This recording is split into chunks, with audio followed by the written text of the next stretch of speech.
Olá a todos, eu sou Claudinei Santos, editor do portal TI Inside. Nessa edição do podcast TI Inside Talk, nosso entrevistado é o Daniel Franulovic, diretor do ecossistema de inovação da Accenture Technology e líder de inovação tecnológica para a Latam. Ele fala sobre os dados do estudo Accenture Technology Vision 2022, mostrando as principais tendências de transformação digital para os próximos anos, como o metaverso, a Web3, realidade virtual, realidade aumentada, inteligência artificial, blockchain, mundo digital e computação de alto desempenho. Daniel, eu quero agradecer a sua participação nesse episódio do podcast TI Inside Talk, onde a gente vai falar um pouco sobre o estudo que a Accenture fez sobre Technology Vision 2022, né? As principais tendências de tecnologia para os próximos anos.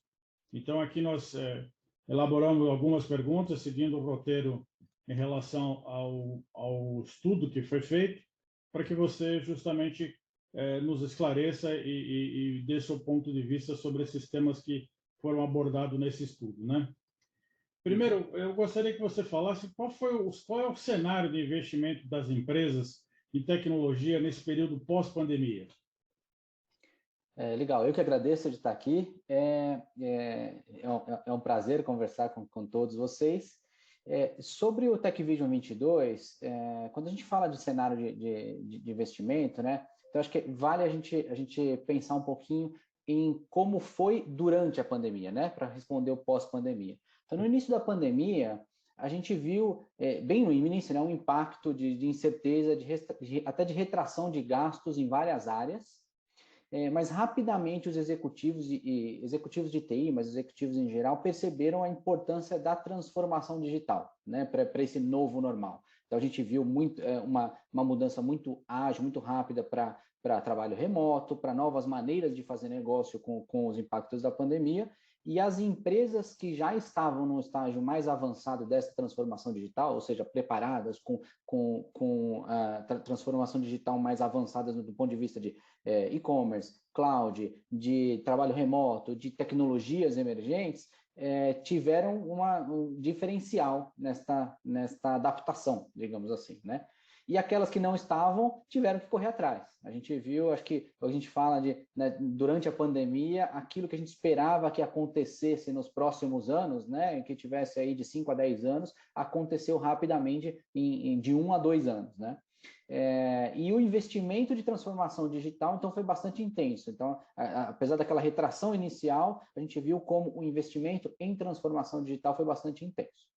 E aí, voltando para a pergunta, né, que cenário de investimento no pós-pandemia.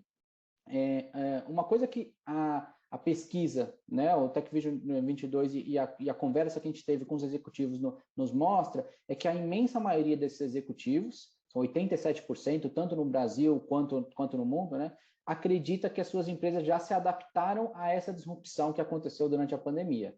E essas empresas já encontraram o que é o seu novo normal, entendeu?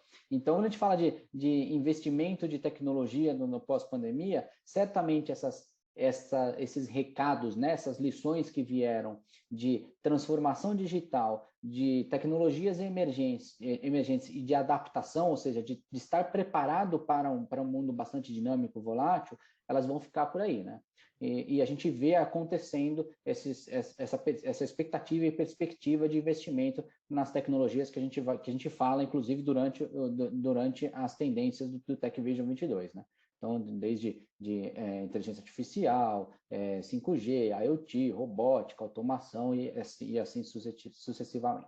A pesquisa diz, né, que para inovar, mostra que as empresas pretendem investir em gerenciamento de dados, inteligência artificial, né, aplicações digital, metaverso, parceria com startups, né? Como é que você vê esse cenário de adoção de tecnologias emergentes por essas empresas? Isso faz parte, certamente, do que já veio, né, da transformação digital, e estas tecnologias estão muito alinhadas com as demandas que vieram, né, com a pandemia, mas também com as mudanças culturais que a gente vem vendo da transformação digital, tá? Então, cloud, automação, mobilidade, analytics, inteligência artificial, 5G, robótica, são as principais, as principais áreas de investimento e desenvolvimento que a gente vê que os executivos estão buscando hoje e que tem respondido quando a gente fala de investimento no futuro. Tá? Então, para dar um exemplo aqui, por exemplo, né, todos eles não exageram, mas a imensa maioria dos executivos tem respondido que investimento nestas áreas que eu listei agora são os principais investimentos que o seu TI vai fazer nos próximos anos. Tá? Então, de novo, reforçando este ponto de vista de que a gente vê os nossos executivos no Brasil e no mundo embarcados na transformação digital e em tecnologias emergentes como resposta à pandemia, mas também como resposta à mudança cultural e evolução das tecnologias que a gente tem visto. A pesquisa também tem um capítulo que explora bastante o metaverso, né? A pesquisa diz que o advento do metaverso e os esforços subjacentes, né, para reimaginar os dados, para moldar essa experiência digital, desafiará as empresas a repensar sua presença online e tornar-se parte da formação da próxima revolução da plataforma, né? Diz também que os executivos acreditam que o avanço ou impacto transformacional do metaverso vai chegar na próxima década.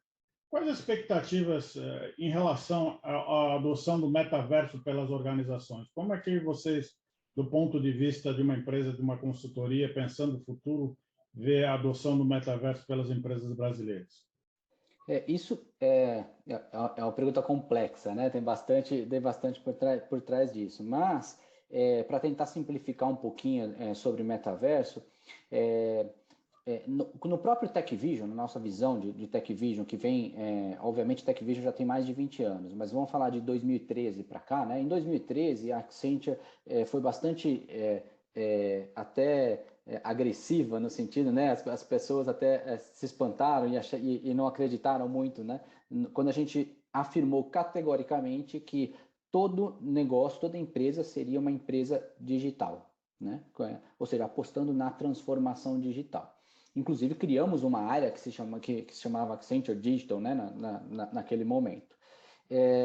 Teve bastante ceticismo do mercado naquela época e a gente acabou se provando correto nesse sentido, né? Então, essa transformação digital teve no core daquilo que a gente fez e deu bastante certo, inclusive para a Accenture, esse movimento nos últimos, vou dizer, 8, 9 anos. Hoje, a gente faz uma aposta novamente, estamos aqui afirmando, chego até a falar que toda empresa será uma empresa de metaverso, um negócio de metaverso.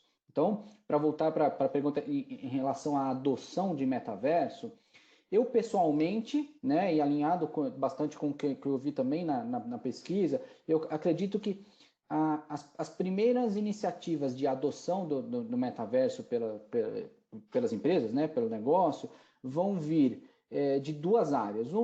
As duas áreas relacionadas à experiência, mas uma à frente de experiências de funcionários, ou seja, usar o metaverso como treinamento, onboarding, relacionamento, ou seja, experiência mesmo da maneira com que você captura e mantém e conversa com os seus funcionários, inclusive considerando o lado de capturar a cultura ou a experiência que eles têm fora, né, do trabalho e trazer para dentro. Então, experiência mais imersiva dos funcionários e o outro lado, o segundo aspecto, a experiência do consumidor, de cliente, de relacionamento. Então, engajamento de marca, experiências imersivas e relacionamento de posicionamento de marca antes de efetivamente de novos negócios. Tá? Então, eu acho que começará por aí e a pesquisa mostra que os executivos no Brasil, no mundo também, no Brasil ainda um pouco a mais, tem uma visão parecida com isso. Então, 64% dos executivos no Brasil dizem que as suas empresas no metaverso ambicionam experimentar e trabalhar a experiência do consumidor, né? Então, engajamento, criar uma loja, ter posicionamento de marca, e 58% deles também dizem que as suas empresas vão trabalhar com metaverso com experiências de funcionários. Tá bom? Inclusive, a pesquisa até explora um pouco isso, né? Ela diz que os consumidores estão vendo uma intersecção entre a vida digital e a vida real, né? Cada vez mais emaranhadas as duas vidas, né? As duas vidas. Os consumidores, inclusive, concordam que a vida digital está se tornando cada vez mais a vida real, né? Como é que você vê essa simbiose entre a experiência do usuário, né? Colocando a vida real, a vida digital como uma única vida, vamos dizer assim? E aí, aqui a gente tem que tomar um pouquinho de cuidado, né? Porque uma coisa é o que as pessoas respondem sobre o que elas acham, como elas vão interagir, e a outra é como o futuro vai acontecer mesmo do jeito que a gente espera, né? Então, o trabalho de futurismo aí, na hora que a gente fala de tendência, é um trabalho complexo. Mas assumindo o que a gente tem perguntado e como as pessoas estão respondendo, a gente vê que cada vez mais, isso é uma mudança cultural mesmo, e é super importante na vida de todos nós, né? Cada vez mais, como você disse, essas linhas entre a vida digital e a vida física, eu não gosto muito desse termo de vida real, né? Porque eu acho que o real está em todos, mas o físico e o digital essas linhas estão desaparecendo, né? Então, estão cada vez mais próximo uma vida da outra, digamos assim, tá? E a adoção, eu acho, e aqui é muito pelo lado de tendências do que a gente vê acontecendo no mundo, que virá de uma forma similar ao que veio lá atrás, na década de 90, a adoção da internet, e mais recentemente, da década de 2000 para cá, né, da década de 2000 para cá, a revolução das mídias sociais. Tá? Então, é algo que vem culturalmente, que começou em nichos, da mesma maneira que a internet começou em nichos para aqueles, né, mais techs, e depois as mídias sociais também começaram em nicho, em alguns grupos mais fechados, em nichos que as pessoas utilizando o metaverso e trabalhando né, entre o digital, né, o físico e o digital, daquelas pessoas que têm a cultura, por exemplo, de jogos, né, de games, ou cultura de interação desta maneira, e que cada vez mais esses nichos se expandem e chegam à cultura que a gente fala de mainstream, né? Então, na pesquisa nos diz que, se a gente vai perguntar para as pessoas, no Brasil, 52%, certamente é um pouco menor, que a pesquisa, né, foi feita aí até janeiro, né, no final do ano passado, até janeiro, as perguntas foram feitas. Talvez hoje já seja um pouco menor, até pelo buzz do que tem acontecido no metaverso, mas que até janeiro de 2022, 52% dos brasileiros falaram que ou nunca ouviram falar de metaverso, ou ouviram falar, mas não sabem o que significa. Tá? E por outro lado, 76% dessas mesmas pessoas já ou estão usando criptomoedas ou planejam investir nelas e usar. Ou seja, conforme a familiaridade do que é o metaverso vai crescendo, e a gente vê as pessoas também aos poucos entendendo melhor e se percebendo já usando e já adotando o metaverso conforme adotaram as tecnologias digitais que a gente falou, né? Desde de mídias sociais, mas faz parte do metaverso toda essa interação entre o físico e o digital, então faz parte também você usar a realidade aumentada. Hoje a gente sabe que no mundo mais de 200 milhões de pessoas todo dia usam um aplicativo como o Snapchat, por exemplo, usar a realidade aumentada. É algo que a gente nem percebe, mas a gente está lá usando tecnologias que compõem o metaverso, que a gente sabe que está em construção, mas em construção bastante acelerada. Daniel, a pesquisa diz também que as experiências unificadas e Web3 irão remodelar a internet do amanhã, né? Os executivos brasileiros concordam que o futuro digital precisa oferecer experiências unificadas, interoperabilidade de dados dos clientes em diferentes plataformas, e que a Web3 da próxima década será fundamental para a forma de como as empresas se relacionam com usuários online, né? Qual que é o estágio dessa visão de futuro? Como é que você vê essa estratégia que a pesquisa identifica? Aí para responder essa, acho que a gente precisa falar um pouquinho do que é o Web3, né? Então, bem Perfeito. por cima, aqui, né? O Web3 é um conceito de evolução da internet, que está bastante interligado com o que a gente entende para o futuro do metaverso, tá? Mas, para quem nunca ouviu falar de Web3, o conceito começa com o que eu estava falando, do advento da internet, que a gente chama Web 1, né? A Web 1.0 era a internet que era descentralizada, os computadores se conectavam numa grande rede e era utilizada, ou seja, descentralizada nesse sentido, né, de cada um fazia ou colocava aquelas informações e agia da maneira como entendia, né? E usava a internet como a internet dos dados, que a gente fala, né, para trazer informações, como uma grande enciclopédia.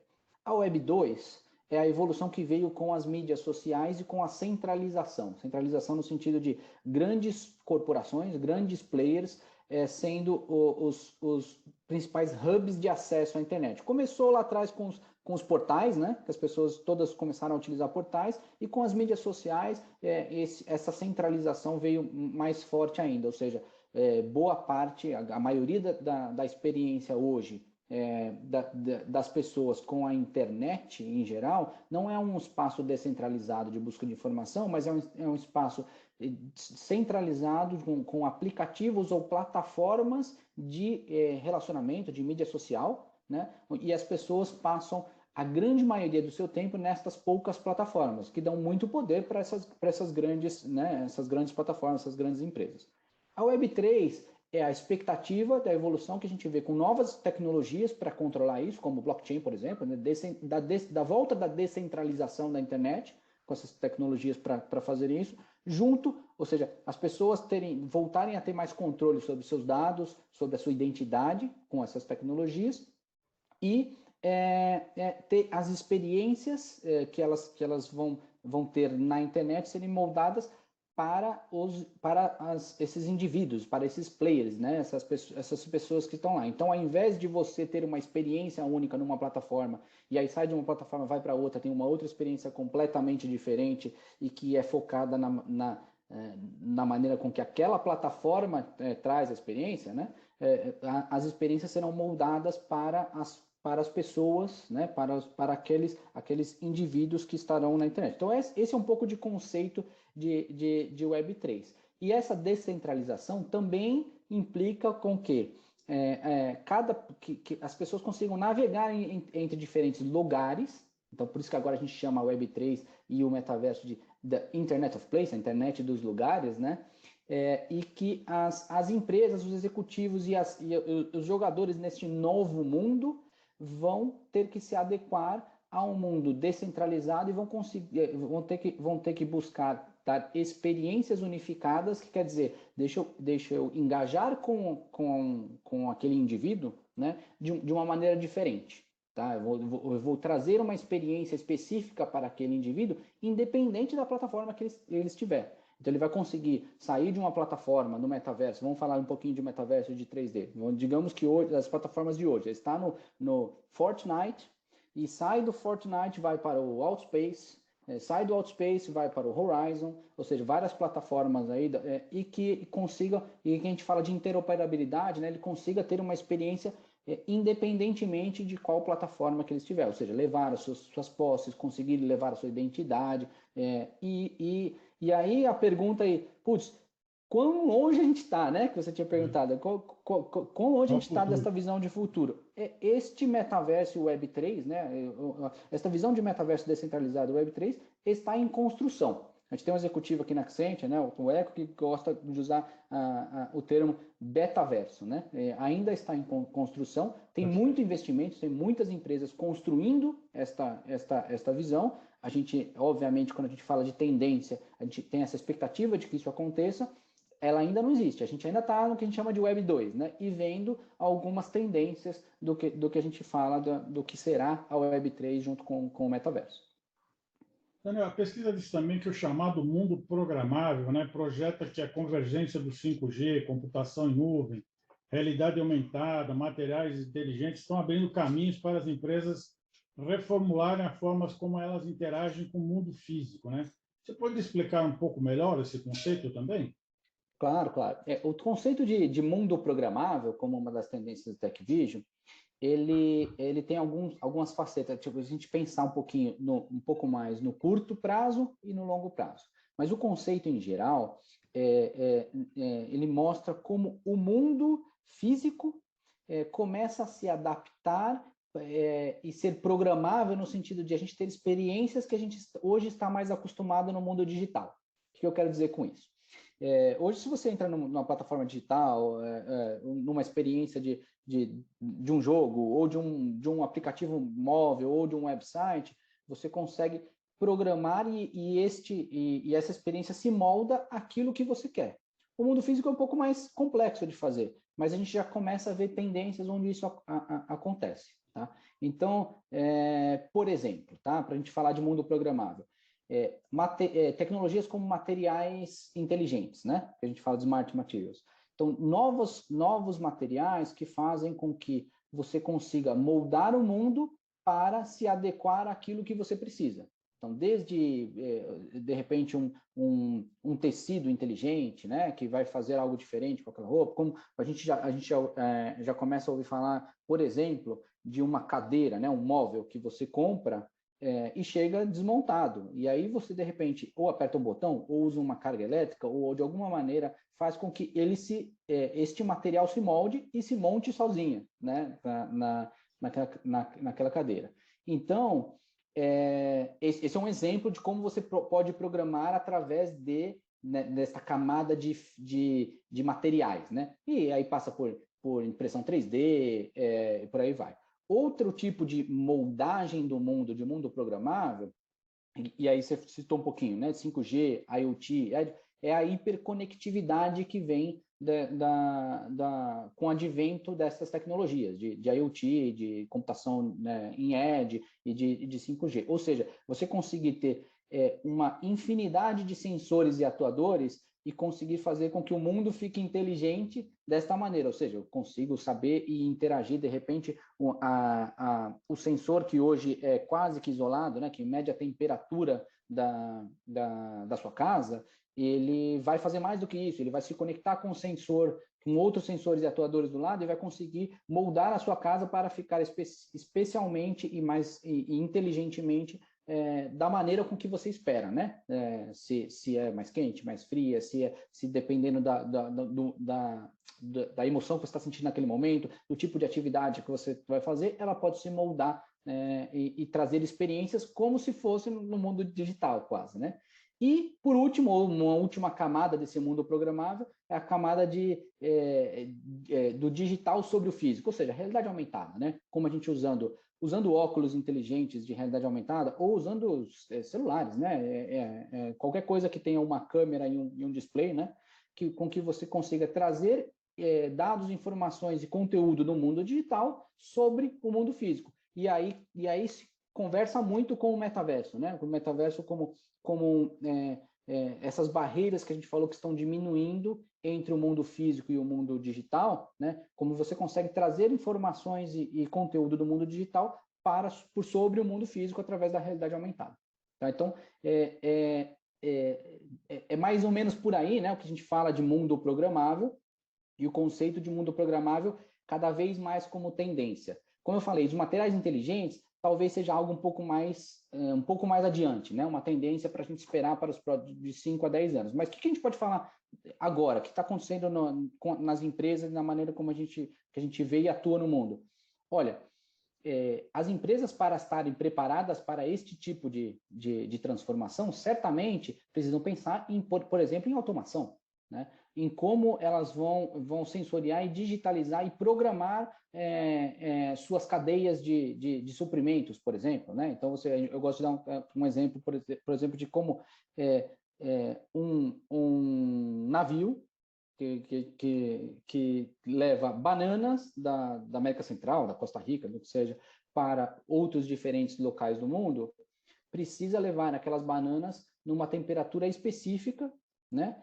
para que elas cheguem maduras o suficiente, mas não demais, ou seja, para que elas cheguem no ponto exato no seu destino. Um mundo hiperconectado nos permite fazer modificações em tempo real conectado com a cadeia de suprimentos. Então, de repente, a gente sabe que algo que impactou muito durante a pandemia, né? A gente sabe que aquele navio vai atrasar, ou vai adiantar, ou tem uma demanda diferente de distribuição. Como é que esses atuadores e sensores no navio podem se moldar para que aquelas bananas cheguem da melhor maneira no seu destino final. Então, isso é um pouquinho dessa programação do mundo físico que a gente já vê acontecendo mais no curto prazo. A pesquisa também diz que as organizações, né, estão adotando uma abordagem multifacetada para mitigar ataques, os riscos de deepfake, de desinformação para os negócios, né, onde o blockchain surge como fundamental para evitar esses problemas, né? Como você vê o avanço da adoção do blockchain pelas organizações aqui no Brasil? Isso se conecta bastante com a nossa terceira tendência do TechVision, né? Que é o que a gente chama de The Unreal, o irreal, né? Então, a gente fala muito sobre ataques, a gente fala muito sobre os riscos e o perigo, né, de segurança e de autenticidade de dados, mas também a gente fala muito de como a inteligência artificial nos ajuda a criar esses dados. Então, para voltar um pouquinho no tema de blockchain e autenticidade dos dados, a adoção do blockchain pelas empresas passa muito por... a gente já tem ouvido falar, para dizer melhor, a gente já tem ouvido falar sobre como as pessoas estão investindo, como as empresas estão investindo em blockchain já há algum tempo, né?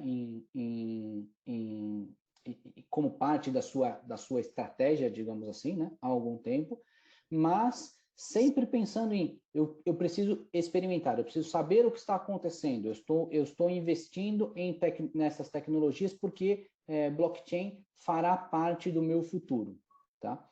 Com o advento do metaverso, né, o metaverso contínuo que a gente fala, e com tendências como NFT e com criptomoedas cada vez estando mais próximos do consumidor, digamos assim, né, do consumidor final, a gente começa a ver agora as empresas efetivamente saindo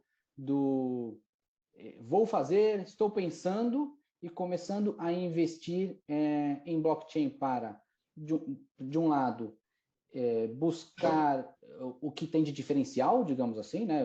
De onde eu vou trazer, trazer valor para a minha empresa através do uso de blockchain, através de NFTs e de criptomoedas e outros conceitos similares, mas também do lado de buscar a autenticação da origem dos dados e diminuir o risco de deepfakes, tá?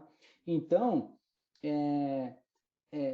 as organizações começam agora a investir e se preparar nessa tecnologia de blockchain para ajudar a diminuir um problema gerado pelo mau uso de tecnologias como inteligência artificial para trazer, que hoje trazem esse risco de deepfakes. Então, a gente sabe, por exemplo, que 84% dos executivos aqui no Brasil responderam que as suas organizações estão planejando, estão preparando proativamente, né? Estão se preparando proativamente para diminuir o risco de deepfakes ou de ataques de desinformação para saber o que fazer quanto a isso, né? Estão basicamente atualizando os seus planos de contingência.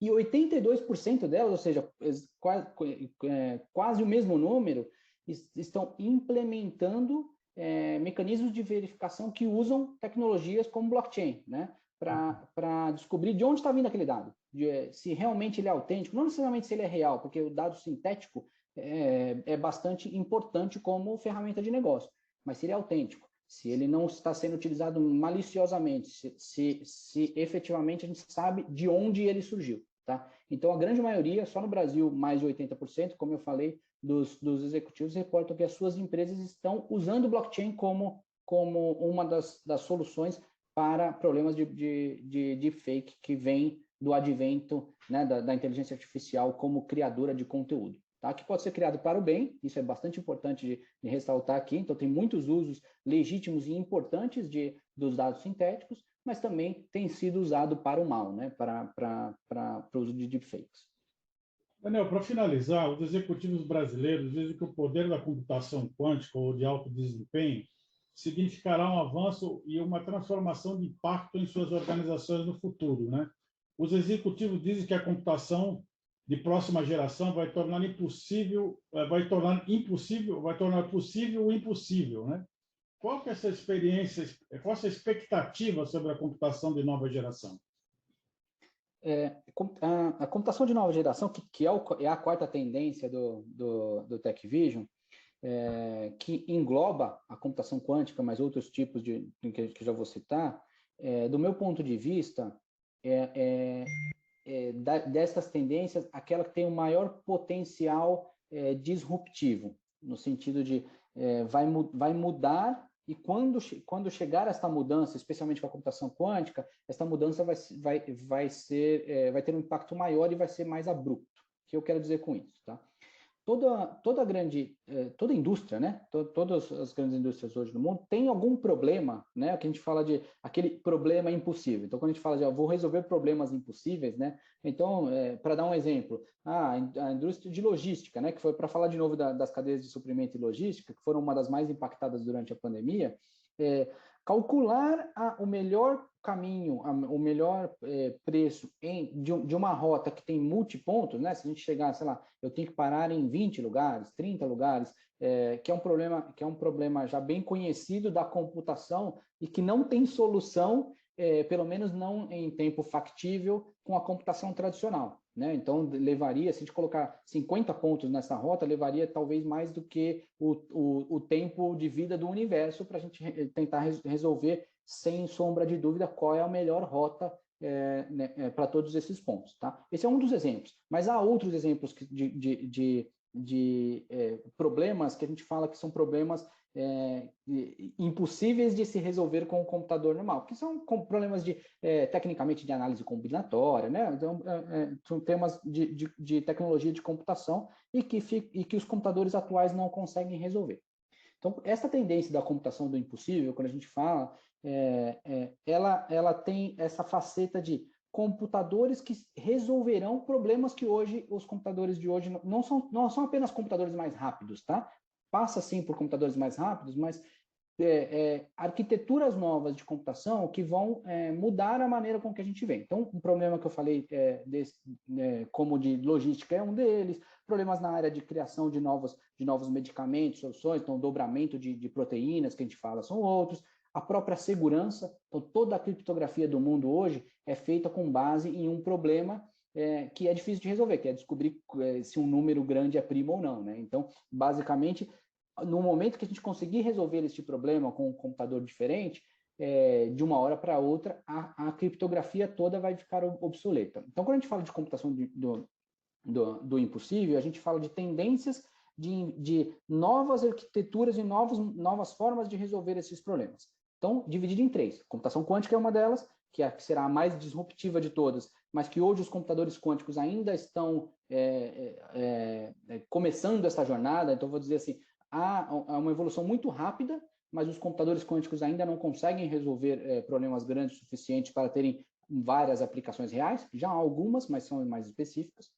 A gente fala de computadores que mimetizam a biologia, e aí os problemas que eles resolvem são problemas basicamente de energia, né? Os computadores hoje que são de arquitetura mais padrão, eles gastam bastante energia, eles têm alguns tipos de soluções de problemas para os quais eles não são otimizados, e quando a gente imita o cérebro humano, ou imita a vida, ou até usa DNA para armazenar informações, a gente consegue resolver outros problemas com menor gasto de energia. E no caso do DNA, a gente fala que, por exemplo, a gente vai conseguir armazenar. Se a gente fosse pegar toda a informação que hoje a internet no mundo tem, a gente conseguiria potencialmente armazenar em um pouco mais de 60 litros de DNA, né? Então, imagina o poder de uma solução dessa. E, por último, os chips específicos, né? E aí sim a gente chega um pouquinho mais para o curto e médio prazo e o investimento com que as empresas estão fazendo na computação do impossível. Então, para dar um exemplo aqui, a Tesla. A Tesla tem uma plataforma hoje, né, de veículos que estão buscando a autonomia, né? Os veículos elétricos da Tesla estão rapidamente caminhando para serem completamente autônomos.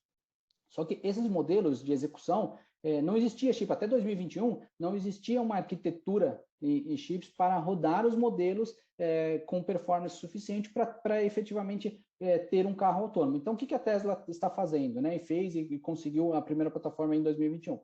Criou a sua própria arquitetura de chip, né? Então, a gente fala de computing the impossible, a computação do impossível, como empresas que não necessariamente são empresas de tecnologia ou de computação, investindo e aprendendo e desenvolvendo novas maneiras de fazer computadores que resolvem problemas que até outro dia nenhum computador conseguia resolver. E esta tendência faz com que a gente começa a ver, então, um diferencial gigantesco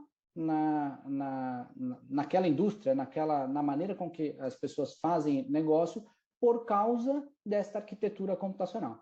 Tá? Então, a gente tem, por exemplo, a gente durante essa pesquisa, a gente perguntou, e praticamente 100%, ou seja, 99% dos executivos no Brasil concordam que a sua organização hoje está pivotando em resposta ao poder computacional que está ficando disponível.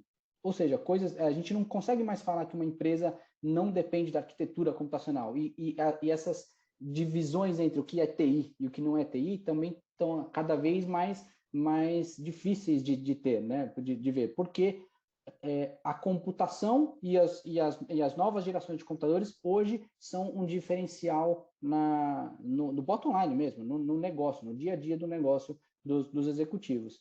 E 77% deles acreditam que a nova geração, né, de computadores vai ter um impacto transformacional ou disruptivo, né, nas suas organizações no futuro. Então, a computação quântica vai ter. Poucos deles, por outro lado, conhecem ou estão investindo na computação inspirada na biologia, e isso, pessoalmente, eu aqui, né, essa é a minha opinião pessoal, isso acho que é mais por falta de conhecimento sobre o tema do que efetivamente por conhecer e acreditar que não vai ter impacto, porque a gente vê e a gente sabe de muitos dos impactos que já estão acontecendo por causa deste tipo de computação do futuro, digamos assim, né, da nova geração.